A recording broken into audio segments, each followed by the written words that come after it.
Hey everyone, as the garden season's winding down, the November issue of Dec Magazine is arriving in mailboxes, and I thought I'd introduce it to you today. One article I'm really excited about is an interview we did with Ting Shu Hu and Philip Zhao in their Massachusetts garden this summer. They are the 2023 Reader Garden Award winners, and their garden is so interesting because they have all these really innovative garden projects, and their garden is designed to look great year-round, and so I can't wait to show it to you here. But these aren't the only reader tips we'll share with you in this issue. In addition, we have an article on our readers' favorite budget-friendly garden tips.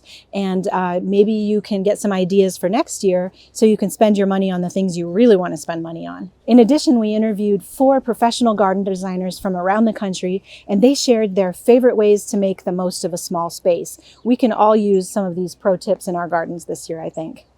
Every issue of Garden Gate has lots of information about how to grow plants we love.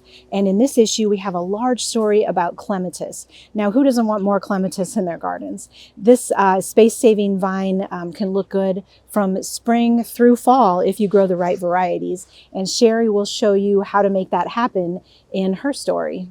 You see this really pretty daylily on the cover. We grew this at our test garden last year, and we just loved it so much we had to share it with you. So meet that mighty chestnut daylily in this issue. And in every issue of Garden Gate, you'll find garden plans that you can incorporate into your own garden, and we'll answer your garden questions as well. If you're not a subscriber, you can find this issue on the newsstand or in the Garden Gate store.